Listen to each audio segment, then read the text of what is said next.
주시는 하나님의 말씀의 제목은 측량할 수 없는 사랑의 하나님이란 제목으로 3월 10일 날 주일에 마태복음 13장 31절부터 35절의 말씀을 전하기를 원합니다. 하나님의 사랑은 측량할 수 없는 사랑의 하나님이십니다. 헤아릴 수 없는 사랑의 하나님이십니다. 넘치는 사랑을 하시는 사랑의 하나님이십니다. 이 지구 속에 수많은 사람이 있지만 나를 선택하고 나를 사랑하시되 끝까지 완전하게 우리를 사랑하시는 하나님의 사랑입니다. 하나님이 천지를 창조한 보좌를 버리시고 이 땅에 사람으로 오셨고 나 대신에 십자가에 비참하게 죽으시고 가시면류관 쓰시고 채찍에 맞으실까지 나를 낮아지시는 사랑이 바로 하나님의 사랑이고, 수많은 자 중에 부족하고 연약하고 사랑받을 대상이 아니었음에도 불구하고 나에게 사랑을 시작한 것이 측량할 수 없는 바로 사랑의 하나님의 시작입니다. 그 사랑의 실체가 천국이라 하는데 천국이 무엇입니까? 라고 말하면 어떻게 표현할 수 있겠습니까? 도스토옙스키가 만난 천국에 대해서 먼저 소개하기를 원합니다. 러시아의 대문호였던 이 도스토옙스키라는 사람이 있습니다. 그 아버지는 전직 육군 군의관으로서 빈민가에서 이렇게 병원에서 일했던 사람이었지만 아버지는 난폭했고 술 중독에 빠졌던 중독 장애자였습니다. 그러던 돈을 좀 모아 땅을 샀는데 롱로드에 의해서 결국 살해당하는 것을 도스토옙스키가 16살 때 직접 보게 됩니다.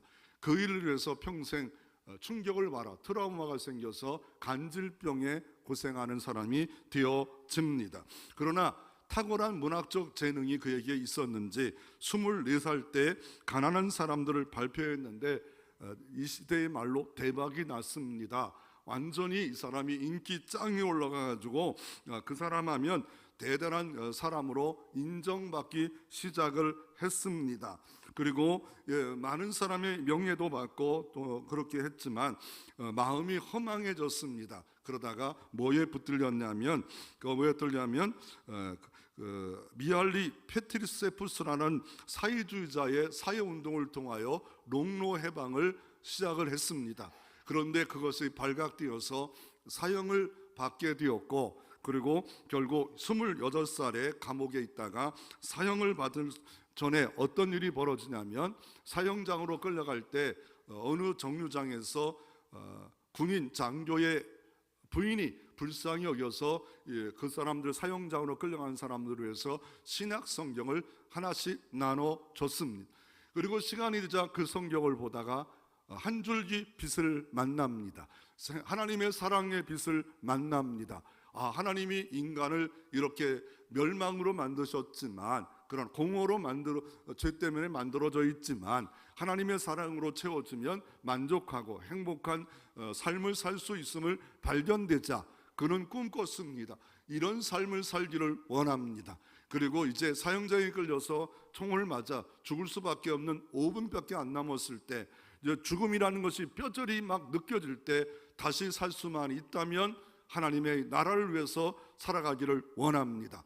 그런데 대통령 특사가 막 총을 쏘는 그 순간에 다가오더니 이 사람을 살려놓고 한 4년간 이렇게 감옥에서 있게 하는 것으로 사면을 줬습니다. 그래서 4년간 쇠고랑 5kg짜리를 메고 있으면서 쓴 책이 그 마음에 한 줄기의 사랑의 빛, 천국의 빛을 가슴에 담고 쓴 책이 죄와 벌, 악령, 카르마 조포 형제들, 나중에 부활이란 책도 쓰고 귀한 인물로서, 믿음의 인물로서 많은 사람들에게 지금까지도 러시아의 대문호 도스토옙스키가 되어져 있는 것을 우리가 알 필요가 있습니다. 주부에도 잠깐 썼지만 이 김대두라는 사람은 무려 사람을 17명을 살해한 사람이었지만 주 예수를 믿고 나서 사형정으로 끌려가면서 이런 고백을 합니다. 나를 회장으로 사장으로 불러도 주 예수하고는 바꿀 수 없습니다 라고 고백했던 그 마음에 천국이 뭘까? 어떤 것이 그렇게 변화를 할까? 오늘 본문을 통해서 우리가 한번 살펴보는데, 첫째로 오늘 겨자씨 비유에 대해서 말씀하기를 원합니다. 그러나 여러분에게 먼저 한번 말씀을 전하기를 원하는 것은 뭐냐면 선입견을 버리라는 겁니다. 지금까지 나는 수도 없이 이 말씀을 들었다 안다 라고 한다면 이 말씀의 성령의 의도와 바른 말씀을 알지 못할 겁니다. 모든 것을 내려놓고 예수님 당시로 돌아가서 예수님께서 이 말씀을 왜 하셨을까로 이 원초적인 순수한 마음으로 돌아가지 않으면 이 말씀이 기록한 이유, 이 말씀을 쓰여진 이유, 왜 그랬을까를 천국에 대해서 온전히 드러나지 못할 겁니다. 그러나 그 마음으로 계속 본다면 이거는 수박의 겉핥기만 하는 식으로서 하나님의 나라를 알 수밖에 없다라고 저는 말할 수 있습니다. 보통 이 말씀을 할 때 겨자씨 비유는 외적인 변화다, 더 나아가 누룩의 비유는 내적인 변화다, 성장이다, 이런 말도 합니다. 약간의 부수적인 그런 의미도 있습니다. 왜냐하면 우리는 이 말씀을 볼 때 해결의 진화론적 법칙, 성장학적 법칙의 철학적 법칙을 통해서 이 말씀을 그대로 그런 식으로 해가지고 어떻게 하면 식민지를 만들고 복음을 주니까 우리는 이런 식으로 영국이, 이런 식으로 네덜란드가, 많은 나라가, 프랑스가 이 복음을 들고 막 그냥 이상하게 사용함으로 가서 짓밟고 빼앗고 노예로 삼으면서도 확장되면 하나님의 나라가 임했다, 막 이런 식으로 오해하는데 너무 좋은 말씀으로 사용되었던 것은 역사로 통해서 우리가 볼 수가 있습니다. 하나님이 그런 하나님입니까? 그런 하나님은 아닙니다. 그러므로 이 말씀이 물론 성장한다? 좋아요, 저기 있어요. 그러나 그런 성장이냐, 그런 물량주의적 그런 성장이냐, 짓밟는 성장이냐, 복음만 들어가면 되겠냐, 이런 것들을 다시 한번, 그래서 이 말씀의 원래 의미가 무엇일까? 그러면 오늘 그냥 먼저 이 말씀의 내용을 한번 살펴보기를 원합니다. 또 비유로 들어 이르시되 천국은 마침 사람이 자기 밭에 갖다 심은 겨자씨 하나 같으니. 천국은 뭡니까? 사람이 자기 밭에 갖다 심은 겨자씨 하나를 같대요. 겨자씨는 작아요. 그래서 옛날에 성주순에 갔다 온 사람은 담배씨를 갖고 와서 겨자씨를 하는데 지금은 그렇지 않죠. 겨자는 여러분 겨자 맺고 겨자에 대해 연구하다 들어가다 보면 몸에 좋은 것들이 겨자에 너무 많습니다. 겨자는 쓸모없는 거 아니에요, 겨자. 근데 자기 밭에 갖다 심은 겨자씨 하나를 같으니. 근데 이는 모든 씨보다 작은 것이라고 분명히 같은 의미를 말합니다. 자라는 후에 풀보다 커서 나무가 되고. 아니, 겨자가 왜 나무가 될까? 여러분 답할 수 있다면 여러분은 2000년 전에 성경을 보는 눈으로 보는 겁니다. 겨자는 식물입니다. 근데 왜 나무가 됐을까요? 그리고 공중의 새들이 와서 그 가지에 깃들어집니다. 이해가 되는 말씀이죠. 그러면 우리가 이 영상에 보면 어떻게 생겼을까? 이 꽃은 어떻게 하냐면 유채꽃과 같다고 생각해요. 똑같지는 않아요. 유채꽃과 다른 거예요, 겨자는. 그러나 그 모습이 정말 식물학자가 아니면 구분할 수가 없다. 그리고 키가 1m부터 3m까지 자라나는 것이 이거다, 식물이다. 그리고 이거는 뭐냐면요, 군집식물입니다. 군집식물이라는 건 뭐냐면 이 군집식 하나가 땅에 떨어지면 쫙 퍼지는 거예요. 퍼진다. 군집식물이라는 것을 알 필요가 있고요. 그리고 어떻습니까? 그리고 자기 밭에 갖다 심어요. 자기 밭에. 그리고 다른 마가복음이나 누가복음은 정원에 갖다 놔요. 그런데 이 장소가 어딥니까? 이 말씀하는 장소가 어딥니까? 13장 1절에 보면 그날 예수께서 집에서 나가사 바닷가에 앉으시매. 갈릴리 지역입니다. 갈릴리 지역. 그래서 여러분 성지순례에 대해서 겨자나무 치면 이강근이라는 히브리 대학 교수가 있는데, 한국 사람인데 히브리 대학의 교수가 있는데 이 갈릴리 겨자에 대해서 영상도 갖고 있어요. 오늘 오후에 좀 보여줄 겁니다. 그 갈릴리가 너무 많아요. 많아도 너무 많아요. 너무 언제쯤 가면 이게 한 3, 4월 가면 너무 많아요. 많아도 흔해도 너무 흔한 거예요. 흔한 것을 자기 밭에 갖다 놓는다, 이게 퍼지게 한다. 그러면 가치는 얼마나 있을까? 올리브나무와 포도나무와 가치가 상대가 안 돼요. 그러니까 겨자나무 가져갈래, 올리브나무 가져갈래, 이 포도나무 가져갈래. 이거 겨자나무는 너무 많은데 바깥에 그냥 갖다 심으면 나는데 왜 내가 가져가? 이 포도나무는 날마다 음료수처럼 먹어야 되고, 올리브는 기름도 하고 불도 켜고 너무 귀중한 밭을 여기다가 사용해야 되는데 왜 바보처럼 자기 밭에다가 하나를 심으면 나중에 군주처럼 다른 모든 식물도 모든 것도 다 못 살게 하는 이런 유해한 식물인데 자꾸 퍼짐이 너무 커요. 여러분, 대한민국에도요, 잘못 들어와서 우리나라의 모든 자연계를 파괴하는 잘못된 식물도 있고 어류도 있지 않아요? 이스라엘 나라 사람들에게는 이런 부정적인 거예요. 부정적인 거를 자기 밭에 갖다 심을 사람이 없다는 거예요. 아니, 귀한 밭에다가 왜 그냥 들에 산에 가도 갈릴리 나가기만 하면 지천에 깔려 있는 그거를 갖다 놓지 않는다는 거예요. 그래서 우리가 천국을 다시 한번 기본으로 돌아가면, 천국에 대해서 유명한 발견한 것이 뭐냐면, 천국은 이미와 아직을 알아야 된다고 말합니다. 이거는 하나님 나라의 니엘 델보스라는 이만한 책에도 이거 하나만 갖고도 신약을 배울 때 가장 중요한 하나님의 나라 썸머리에서 시험을 봤는데 이거예요. 하나님의 나라, 둠이라는 학자가 발견했는데 이미와 아직이에요. 이미와 아직. 하나님의 천국은 이미래요. 이미가 뭐예요? 예수를 믿는 순간에 이미 온 거예요. 하나님을 아버지라고 주라 하면 이미 너희 속에 하나님의 나라가 임했고, 하나님의 너희 속에 있는 하나님은 의와 희락과 평강이고, 너희가 하나님의 성령이 전인 줄 알지 못하느냐. 하나님이 성령이 아니고는 태어나지 않으면 하나님을 아버지로 부를 수 없고 주로 부를 수 없는 이미 임한 하나님의 나라, 그 하나님의 나라의 백성들이 모인 곳이 어딥니까? 교회 공동체예요. 주의 피값으로 산 공동체, 그리스도의 몸된 공동체, 여기 하나님의 사랑하는 공동체, 이 공동체 교회예요. 교회는 뭡니까? 하나님의 나라의 백성들의 공동체가 교회입니다. 교회.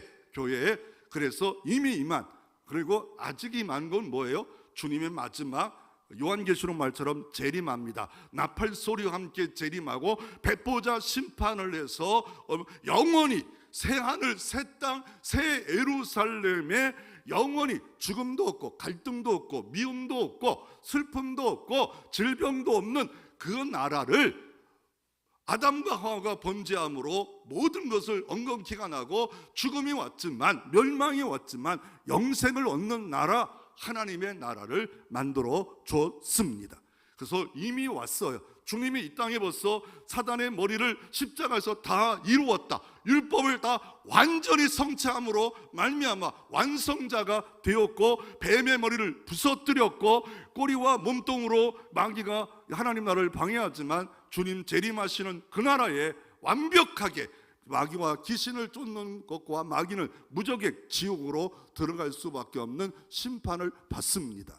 그리고 또 하나가 뭐냐면, 나라가 이루어지길 원한다면 뭐가 있어야 될까요? 국민, 영토, 주권이 있어야 됩니다. 대한민국이 있으면 대한민국에 뭐가 있어요? 국민이 있어야 되고, 영토가 있어야 되고, 주권이 있어야 되고, 하나님의 나라는 하나님의 백성, 하나님의 땅, 하나님의 주권, 그러면 하나님의 땅은 어디예요? 너희 속이래요. 내 마음에 주를 영접해서 중생하고 거듭나서 예수 그리스도의 영, 성령이 영접해서 믿는 자, 참빛이 왔지만 믿지 않는 자가 있었지만 그 참빛을 받아들이는 자들이 하나님의 나라의 백성입니다. 주 예수를 믿는 자들이 하나님의 백성입니다. 하나님의 사랑을 고백하는 자들이 바로 하나님의 백성입니다. 그러면 뭐예요? 나는 하나님의 나라 속에 속했지만 세상 속에도 속해 있어요. 그래서 너희는 세상의 소금이 되라. 너희는 세상의 빛이 되라. 하나님 나라의 소금이 아니에요. 하나님 나라의 빛이 아니에요. 너희는 세상 속에 빛이 되어라, 소금이 되라, 사랑의 실천자가 되라고 말씀하는 것이 하나님 나라를 실천하는 삶을 살고 있는 겁니다. 그러므로 그림으로 이 두 가지는 하나님 나라 천국에서 절대로 잊어버려서는 안 되는 하나님의 나라의 기본, 에센스, 가장 기본이 이겁니다. 이거. 그러면 다시 말씀하면 이 말씀의 유대의 배경, 2000년 동안 배경은 뭡니까? 배경을 보니까 1절에 보면 갈릴리 호숫가에서 말씀하셨다. 두 번째로 뭡니까? 갈릴리 호숫가, 갈릴리 사람들에 대해서 비유를 말씀하고 있구나. 비유라는 게 뭐예요? 오늘도 본문의 34절 35절 비유로 늘 말씀했는데, 비유가 아니면 말씀하지 않았는데 창세로부터 비유에 대해서 말씀했는데, 주님의 비유는 영어로 보면 두 가지를 꼭 알아야 돼. 세 가지네. 헬라어로 파라볼레, 볼렛, 곁에 있는 걸 내어 던지다. 일상의 이야기예요. 그리고 영어로 보면 원 포인트, 한 가지 핵심이 있어요. 이건 천국에 대한 이야기예요. 천국, 하나님의 나라, 천국. 탕자의 비유는 뭐예요? 탕자가 주인공이 아니라 하나님의 사랑은 이렇게 실현되는 나라다. 하나님이 주인공이에요. 착각하지 마. 탕자를 넘어 드러내면 안 돼요. 그리고 또 뭡니까? 또 원 포인트, 두 번째 업다운, 다운업이에요. 왜요? 지금까지 인간들이 잘못 해석한 거를, 업된 거를 다운하고 다운한 걸 업시켜서 바른 하나님의 나라가 무엇인가를 예수님이 3년 동안 가르치신 거예요. 그래서 지금도 갈릴리에서 가르치고 있는 거예요. 천국을 잘못 알고 있다. 뭐요? 힘 있고 능력 있고 막 이런 사람들만, 그리고 잘못된 이런 성장학적으로 하나님의 나라가 아니라 내가 원하는, 하나님이 원하는 하나님의 나라는 이런 나라다라고 하면서 오늘 말씀하는데, 왜 또 이 말씀을 할까요? 낙심의 시대예요. 왜요? 어느 날 슈퍼스타가 등장했어요. 세례 요한이 등장했어요. 말라기서 말씀을 주어지고 400년 동안 그냥 깜깜하다가 선지자도 안 드러나다가 갑자기 세례 요한이 선지자가 등장하는데, 회개하러 천국이 갖고 아니라 낙타 토로옷을 입고 메뚜기를 먹고 광야에서 외치는데 사람들이 막 어마어마하게 몰려가서 회개하고 세례를 받아요. 그런데 인기가 막 슈퍼스타였어요. 막 그냥 요단강에 막 까마득해 사람들이 와서 회개하고 막 뒤집어지는 역사가 일어났어요. 그럴 때 예수님이 딱 등장합니다. 그랬더니 세례 요한이 이렇게 말합니다. 이분은 내가 가장 하지 않는 종이 하는 신근도 풀기에 감당할 수 없는 하나님이십니다. 그리고 나는 다만 소리에 불과합니다. 예수님과 나와 가치를 비교하면 나는 그의 종에 불과하고 머슴에 불과하고, 이분은 창조주입니다. 이분은 하나님입니다. 하나님이 이 땅에 오신 겁니다 라고 말했지만, 막상은 어떤 일이 벌어집니까? 예수를 통해서 이적도 나타났어요. 그런데 핍박과 환란이 예수님과 제자들에게 막 이단이다, 유대교를 뒤집어 놓는다, 전통을 무시해버린다, 기독권을 무시해버린다, 자기 멋대로 행동한다, 이거는 뭐 잘못된 이단하다, 이런 소리와 함께 냉대의 흐름도 흘러가는 이 시대에 예수님께서 갈릴리에서 천국은 이런 거라, 이런 거다 라고 하시면서 뭘 말씀합니까? 어떤 것을 말씀하고 계십니까? 제자들은 패배주와 비관론적으로 들어가 있었어요. 그럴 때 주님은 이렇게 말합니다.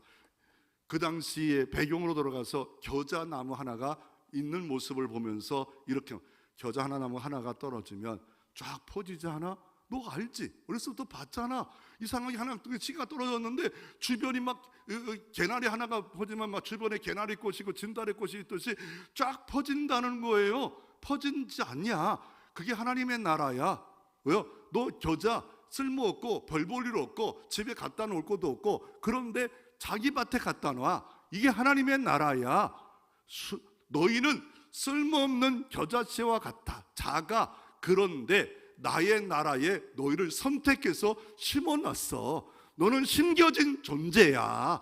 세상에 있으면 쓸모없고 부정적이고 가치 없는 존재였지만 하나님의 나라의 멤버로 교회 공동체 멤버로 너를 세웠어. 이게 나의 사랑이야. 나의 사랑이 실현된 곳이 바로 하나님의 나라야 라고 말하면서 이 말씀을 하고 있습니다.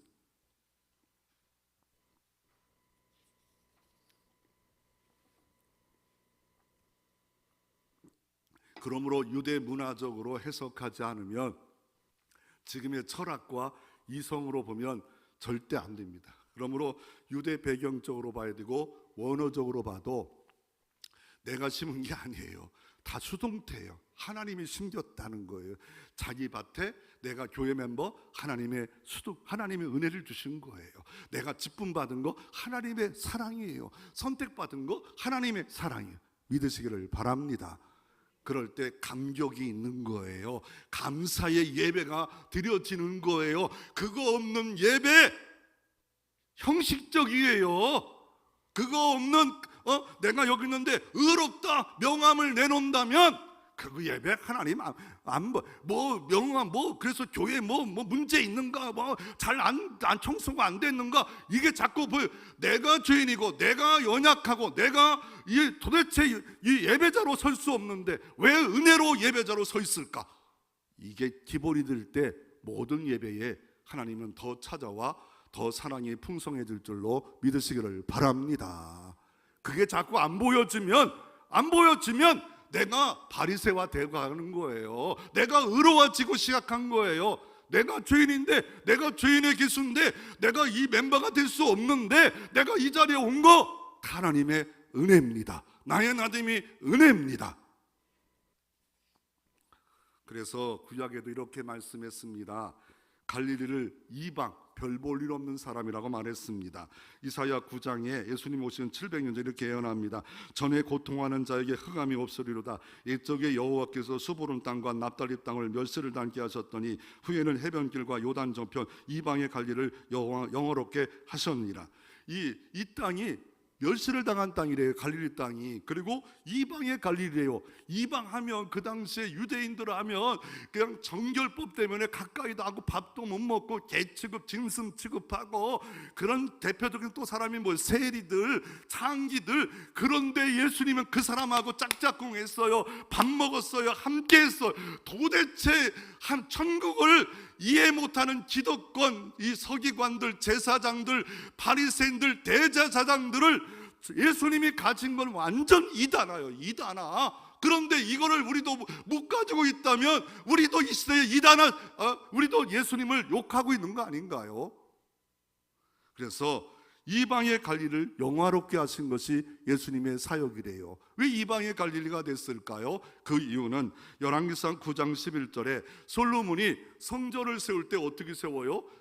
백향목으로 세워요. 그럴 때 히람왕에게 백향목을 가져와요. 그리고 갈릴리 지역 20군데를 줘버려요. 이방 지역에 줘버려요. 쓸모없는 땅처럼 여기서 주었는지 뭐 이거 말씀을 이루려고 줬는지 모르지만 이 땅을 이방 땅 히람왕에게 줘버린다니까요. 그러니 이방 사람이 살았어요. 더 나아가 전쟁이 유럽과 이집트가 아프리카예요. 이 둘이 싸우려면 여기 지나가는 교량 같은 나라가 이스라엘 나라예요. 언제든지 전쟁이 어느 때인지 힘만 세지면 여기도 정복하고 싶어요. 이집트가 힘 세면 저쪽 바벨론도 정복하고 싶어요. 그러니 맨날 가서 터지는 나라.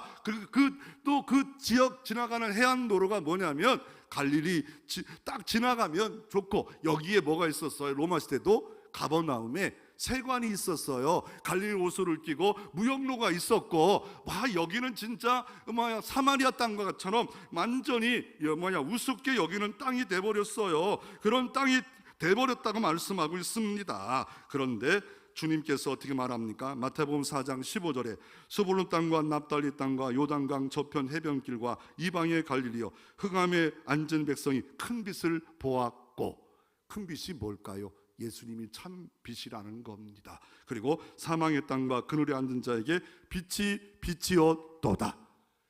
이방의 땅, 사망의 땅에 빛이 비듯이 우리에게 똑같이 은혜의 빛이 비춰서 주님의 하나님 나라의 밭에 우리를 심겨진 존재가 나다.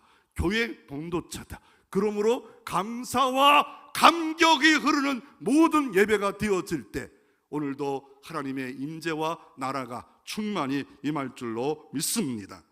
그런데 이런 백항목처럼 자기를 자랑하고 허세아를 오후에 나무에 대해서 또 말합니다. 백항목하면 왜 그럴까요? 한번 성경을 한번 찾아봅시다. 에스겔서 17장 에스겔서 17장 백항목에 대한 말씀을 이렇게 기록한 책이 있습니다. 에스겔서 17장, 구약인지 신약인지도 모르시는 분들은 좀 어렵겠지만 에스겔서 17장 찾으신 분들은 같이 읽을 텐데 1174쪽 에스겔서 17장 22절부터 같이 한번 읽어봅니다. 주 여호와께서 이같이 말씀하시되 내가 백합문 꼭대기에 높은 가지를 꺾어다가 심으리라. 내가 높은 새 가지 끝에 연한 가지를 꺾어 높고 우투속은 산에 심되 이스라엘 높은 산을 심으리니 그 가지가 무성하고 열매를 맺어서 아름다운 백합목이 될 것이요 각종 새가 그 아래 깃들이며 그 가지가 그들의 살리라. 들의 모든 나무가 나 여호와는 높은 나무를 낮추고 낮은 나무를 높이며 푸른 나무를 말리고 마른 나무를 무성하게 하는 줄 알미라. 나 여호와가 말하고 이루니라 하라. 아멘. 백항목에 가지가 있고 새들이 깃드는데 여기는 가치 없는 거잖아요. 이거는 이방 나라가 이렇게 폼 잡고 잘난 체 한다는 이거고, 느부갓네살이 다니엘이 꿈꿀 때 푸른 나무 잎사귀가 크고 당신은 이렇게 클 겁니다. 하나님은 그렇게 막 성장 막 크고 막 이런 것들을 그거를 가장 중요시 여기지 않고 내면에 하나님의 사랑이 커지기를 원하는 나라가 하나님의 나라입니다. 그 하나님의 나라를 우리가 다시 한번 알 필요가 있습니다. 결국 하나님의 사랑은 뭡니까? 로마서 5장에 이렇게 말합니다. 우리가 아직 죄인 되었을 때, 이게 중요합니다. 그리스도께서 우리를 위하여 죽으심으로 하나님께서 우리에 대한 자기 사랑을 확증하셨느니라. 그러면 이제 우리가 그의 피로 말미암아 의롭도하심을 받았으니 더욱 그로 말미암아 진노하심에서 구원을 받은 것이니라. 곧 우리가 원수 되었을 때, 죄인 되었을 때, 원수 되었을 때 그의 아들이 죽으심으로 말미암아 하나님과 화목하게 되었은즉 화목하게 된 자로 서는 더욱 그의 살아나심을 말미암아 구원을 받은 것이니라. 하나님의 사랑이 죄인 되었을 때, 하나님의 사랑이 원수 되었을 때 시작했다고, 십자가의 사랑이 확증되었다고 15절에 더 한 번 말합니다. 그러나 이 은사는, 이 선물은, 사랑은 그 범죄와 같이 아니하고 그 한 사람의 범죄를 하여 많은 사람이 죽었은즉 더욱 하나님의 은혜와 또한 한 사람 예수 그리스도의 은혜로 말미암아 선물은 많은 사람에게 넘쳤느니라. 나무가 커서 새들이 깃듯이 하나님의 사랑이 넘쳤는데 한 사람이 누구예요? 예수 그리스도예요. 한 사람이 범죄함으로 멸망이 왔고 한 사람이 죽었은즉 또한 은혜와 또한 한 사람 예수 은혜로 말미암아 선물을 많은 사람에게 넘쳤느니라. 이 주인공이 되시기를 바랍니다. 그러면 왜 이 겨자는 식물인데 나물이 되어야지 왜 나무입니까? 그 이유는 유대인들은 우리하고 식물을 보는 게 달라요. 우리는 못해요. 고추 나무예요. 고추 식물이에요. 그리고 어때 또 이렇게 줄기가 있는 거 또 뭐가 있어요? 뭐가 있나요? 여러분들이 잘 먹는 뭐가 있을까요? 생각이 또 안 나네. 큰일 났네. 뭐가 있을까요? 이거 식물도 아니고 과일도 아닌 게 뭐죠? 고마워요. 토마토 줄기가 생기잖아요. 그것도 모르시면 어쩔 수 없어요. 줄기 생겨요. 이게 나무랑 하잖아요. 근데 이스라엘 나라는요, 잎사귀만 있으면 뭐요? 식물이에요. 그러나 잎사귀에 대가 있으면 뭐라고 해요? 나무다. 이게 고대 성경의 문화 속에 있는 거예요. 그렇게 하자고 한 거예요. 그래서 나무라고 표현한 거. 왜 이거 잘못됐다? 그런 건 아니에요. 그런 거 아니고 아니라고 분명히 알 필요가 있고요. 그러면 오늘 본문은 세리 마태가 기록했어요. 마태복음 10장에 보면 12제자를 소개하면서 자신을 소개할 때 웬만하면 12제자를 자신이 소개하며 기록하면 뭐요?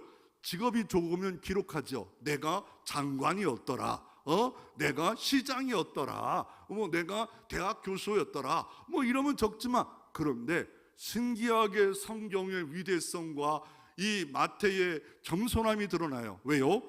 자기를 이렇게 말합니다. 세리 마태, 세리는 그 당시에 뭐예요? 부정적인 사람이에요.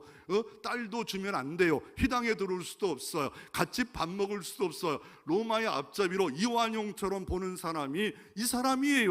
근데 자기를 12제자의 그 정말 이 직분을 가진 사람들의 이 이름을 이면 나는 세리 마태였다.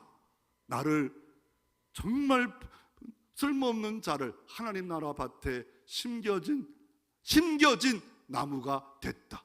이거는 하나님의 사랑이다. 삭개오를 만난 하나님의 사랑이다. 그래서 하나님의 나라는 도대체 기대할 수 없는 사람에게 실현되는 게 하나님의 사랑입니다. 그러므로 여러분이 교회 와서 의롭다고 잘났다고 완전하다고 명함 내놓으면 안 됩니다. 그걸 자꾸 내놓을 때마다 내가 더럽습니다. 내가 악합니다. 내가 부정합니다. 내가 교회의 발걸음만 옮겨놓은 것도 하나님의 사랑입니다. 이런 겸손이 있을 때 하나님의 사랑과 은혜가 더 커지는 역사가 오늘도 이루어질 줄로 믿으시기를 바랍니다. 두 번째로 하나님의 나라는 누룩을 비유합니다. 오늘 마태복음 13장 오늘 34절 그대로 보면 천국은 마치 여자가란 말을 또 좀 그냥 넘어가지 마시고 가로 서말이란 말을 넘어가지 마시고요. 부풀게 하는데 전부를 부푼대요. 그러면 이걸 하나 뜯어봅시다. 마침 여자가라 말합니다. 여자, 그 당시에 여자는 숫자에도 안 들어가요. 진승, 개 취급하는 별 볼 없는 사람이에요. 우리가 마태복음 1장에 여인들의 이름이 있을 때 들어갈 수 없는 이름이 족보에 들어갔다고 말하잖아요. 두 번째로 그리고 또 뭐가 뭡니까? 이 가루 서말이 얼마나 클까? 한번 여러분 셈해 봤습니까? 가루 서말이 얼마나 클까? 아니 뭐 대충 먹으면 되지. 가루 서말은 한 마리 13리터예요. 그러면 39리터예요. 이걸 먹으려면 피자로 말하면 미듬급으로 중간적으로 해가지고 300판 정도 하는데 이게 막 부풀어 올라서 큰 두툼한 피자로 300판을 만드는 거예요. 그러면 적어도 작년도 300판 곱하기 3명씩 하나 판에 먹으면 900명이 먹을 거를 이런 미친 듯 하는 여자가 어디 있어요? 또라이라는 거예요. 누가 또라이라는 거예요? 하나님이, 주님이. 이건 이룰 수 없는 일이라는 거예요. 그리고 더 나아가 여기다가 누룩을 넣었어요. 누룩을 지금처럼 뭐 제과점빵에서 하는 누룩 이스트는 너무 좋아요. 깨끗해요. 근데 이때 누룩은요, 이 누룩은 어떻게 만드냐면요, 빵을 먹다 남은 빵을 어떻게 그거를 갈아요. 그리고 물을 집어넣어요. 그리고다가 즙을 올려놔요. 그러면 집에 이렇게 즙하고 이 빵하고 물하고 이렇게 발효됨으로 말미암아 희고 파란 것들이 막 생겨져요. 여러분 그런 효모 볼 때 아우 좋다, 아우 괜찮다, 먹을 만하다 이런 생각 안 들어요.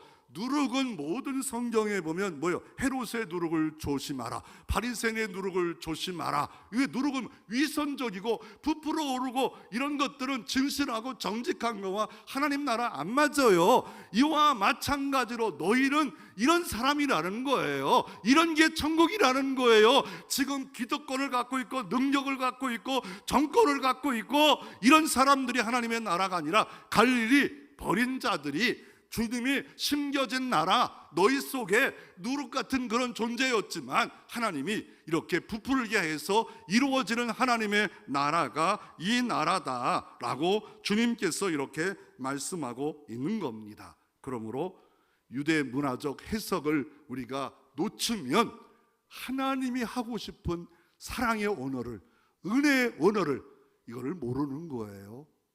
여기까지만 알면 안 되잖아.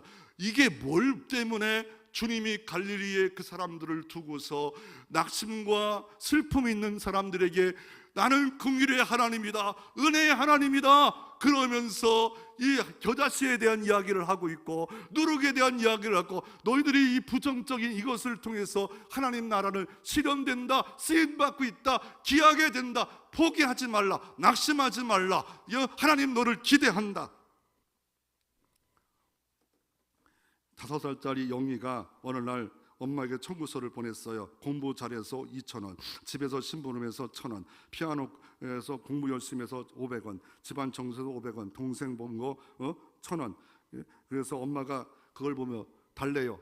그래서 엄마가 답변했어요. 매일 밥 지어준 거 2,000원, 매일 세탁해준 거 1,000원, 잠재워준 거 500원, 그리고 학원 보내준 거 1,000원, 그리고 매일 돌봐준 거 1,000원. 더 쌤쌤하자. 그랬더니 얘가 충격을 받으면서 난 더 있어야 더 해볼까? 우리가 구원받은 거 공로 없어요. 자격 없어요. 의의 없어요. 아무것도 없어요. 왜요? 골로새서 1장 13절 14절에 하나님의 나라에 대해서 이렇게 말합니다. 그가 우리를 흑암의 권세에서, 저주의 권세에서, 보잘것없는 정말 쓰임받을 수 없는 존재에서 건져내사 그의 사랑의 아들로 나라로 옮기셨으니 그 아들 안에서 우리가 속량국 죄사함을 얻었도다. 우리는 흑암의 백성들이에요. 바리새화 되지 마세요. 성경을 사랑한 8살 아이가 있었는데 영국 웨일즈의 8살 소녀가 주님을 만나고 성경을 공부하는 걸 너무 좋아해요. 성경을 너무 읽는 걸 좋아해요. 그러다가 공부하는 거 너무 좋고 너무 좋다가 꿈을 꿨어요. 하나님, 나 성경책 하나 얻고 싶어요. 성경책 하나 사고 싶어요. 그래서 5년 동안 돈을 모아가지고 30km 되는 그 동네에 가서 성경책을 파는 곳에 갔더니 이 책방에서 이렇게 이제 성경책이 다 팔렸고 성경책 출판할 일이 없단다 라고 말합니다. 그만큼 하나님을 믿는 사람도 있지만 성경책을 사는 사람이 없고 출판할 이유가 없다고 말합니다. 그러니 14살 이 소년이 충격을 받았어요. 이 충격을 받아가지고 메리 존스라는 이 충격을 받았어요. 엉엉 울었어요. 그랬더니 이 사실을 어떻게 알았던 찰스 목사님이 자기가 가지고 있는 성경책 하나를 건네줬어요. 그러면서 찰스 목사가 충격을 받아요. 야, 하나님의 나라의 운동은 성경책이라도 전달해야 되겠다. 그래가지고 웨일즈에 성서를 발간하는 협회를 만듭니다. 어린 소년의 꿈이 영국의 성경책이 막 어마어마하게 팔리는 역사가 이루어졌어요. 대한민국도 이 성경을 전달하기 위해서 건설하고 그래가지고 얼마나 매맞고 감옥에 가는 사람들이 성경책을 시장마다 막 3일 5일 걸려서 가져갔고, 여러분 기도원 성경협회로 저희 집에도 파란 신약 쪽복음이 대한민국에 얼마나 많이 들어간지 몰라요. 그래서 어느 날 이 기도원 협회라고 장로님들이 주로 하고 있는데 도와달래요. 교도소 보낸대요. 그래서 10만 원 좋은 일에서 보냈어요. 내년에 달랄까 봐 좀 걱정은 하지만 그래도 좋은 일을 한다는데. 그리고 그 뒤에 어떤 일이 벌어집니까? 네덜란드에다가 12년 만에 또 그런 성서협회가 생겼고, 스크루톤드랜드에 또 1820년에 또 생겼고, 더 나아가 어떤 일이 벌어집니까?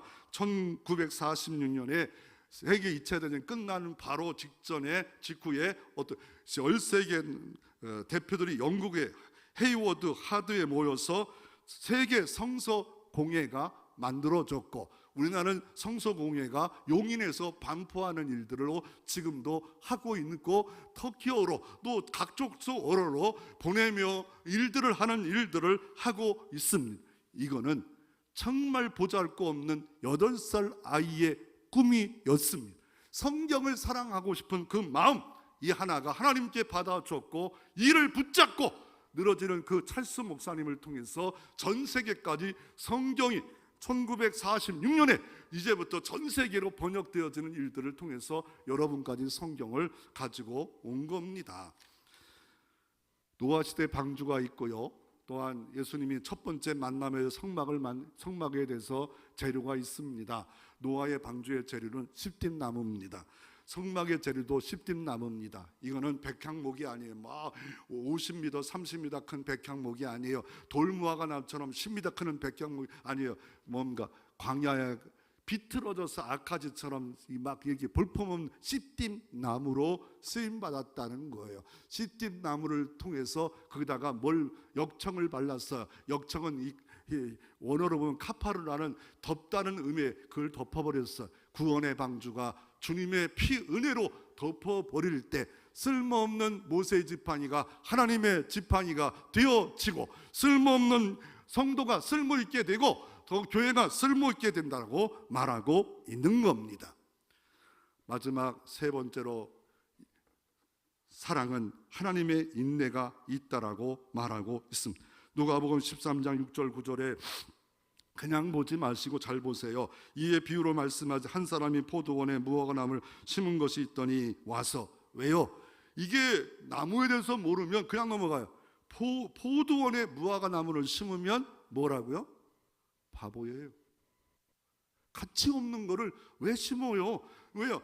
5번 정도 열매를 맺혀가지고 그냥 무화과나무가 막 키도 커가지고 주렁주렁 맺혀가지고 이 산천 초야에 있는 그리고 물도 많이 먹는 이거 포도는 그 당시에 돈도 되고 식량도 되고 막 병도 고치는 이런 일들이 됐는데, 왜 포도밭에 무화과나무를 심었는데 주인이 열매를 얻지 못한대요. 그리고 포도원지기 이르되 내가 3년을 와서 이 무화과나무를 구하되 얻지 못해 찍어버리라 하니까 어찌 땅만 버리겠느냐. 대답하여 이르되 주인이 그녀에도 그대로 주소서. 내가 두구로 파고 거름을 주리니 이후에 만일 열매가 열면 좋거니와 그렇지 않으면 찍어버리소 하였다 하니라.